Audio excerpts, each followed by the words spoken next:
Selamat malam Lose Haryono, Lose Ongko, Lose Lili, dan Lose semuanya. Selamat malam Bapak Ibu. Kurang semangat kayaknya. Selamat malam Bapak Ibu. Perkenalkan, nama saya Irene Juliana. Saya mengikuti DM1 Solo bulan Februari lalu. Dan dalam jangka waktu 2 bulan banyak sekali kasus yang saya saksikan dengan adanya long vitology ini. Salah satunya anak saya, sekarang dia ikut DM di sini. Nah, waktu itu saya kan tidak tahu apa-apa ya. Setelah itu saya rajin berbaksos. Saya baksos di Jogja setiap hari Senin dan setiap Sabtu Minggu saya ke Solo. Saya tidak akan menceritakan tentang testimoni siapa yang sembuh dan siapa yang lagi berjalan perbaikan ya. Yang saya ingin testimoni itu pada saat saya menerapi salah seorang pasien. Kebetulan kami di Jogja itu relawan aktif cuman 7-8 orang dan kebanyakan perempuan. Pada hari itu pasien sampai 45 orang. Kami hanya ber-7 dan kebanyakan kami perempuan. Nah, saat itu saya mendapati 1 orang pasien bapak-bapak. Jadi saat beliau datang ke saya persilakan duduk dan saya melihat kartu pasiennya.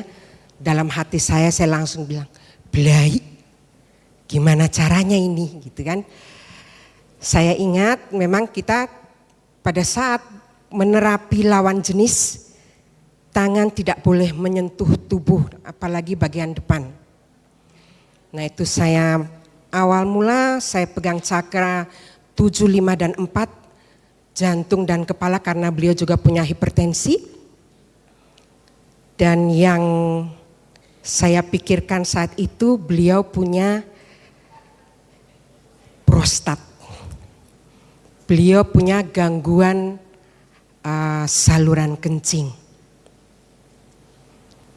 Saya berpikiran tidak mungkin dong saya deket-deket gitu ya. Jadi posisi pasien duduk begini, tangan saya di depan. Dan tangan kiri saya di sebelah belakang di cakra 2. Jadi posisi saya begini. Kurang lebih saya terapi sekitar 10 menit. Setelah itu saya pegang cakra 3 dan ginjal, karena itu buat saya wajib ya. Karena waktu itu Lose Lili mengatakan organ tubuh kita yang paling gampang menua, paling cepat menua ya, pertama menua adalah ginjal. Jadi sebisa mungkin nanti kalau Bapak Ibu sudah bisa setiap hari harus melakukan terapi untuk ginjal. Nah setelah selesai terapi, si Bapak melihat ke saya, "Bu, kok terasa ya? Padahal kan Ibu nggak pegang, Ibu juga jaraknya jauh." Saat itu saya tidak berpikir macam-macam, saya cuma berpikir, oh iya Pak, itu berarti kan energi bekerja. Gitu. Nah setelah semua pasien selesai kami terapi, kami mengadakan meditasi, setelah meditasi kita briefing.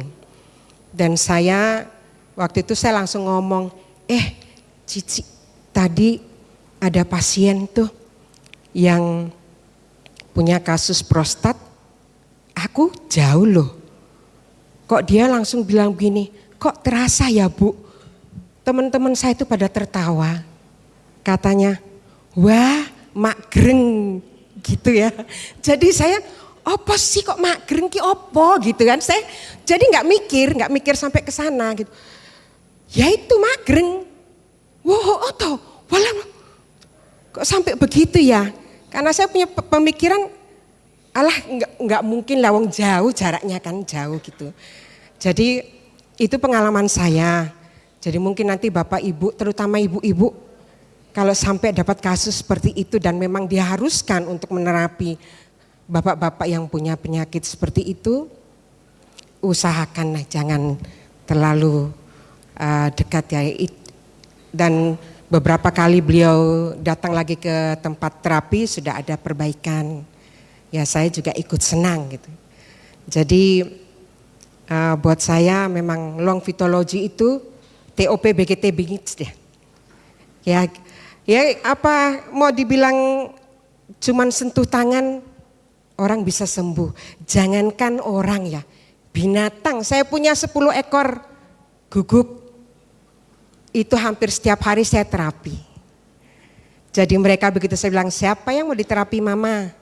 Langsung antri. Dan 2 tangan saya pegang, mereka tertidur. Seperti itu. Jadi kita berbahagia Bapak Ibu itu adalah orang-orang yang terpanggil untuk bisa hadir di sini. Dan yang pasti mungkin kita long vitology untuk diri kita sendiri teramat sangat baik. Untuk keluarga dekat juga baik. Alangkah lebih baiknya bila kita bisa melayani orang yang tidak kita kenal.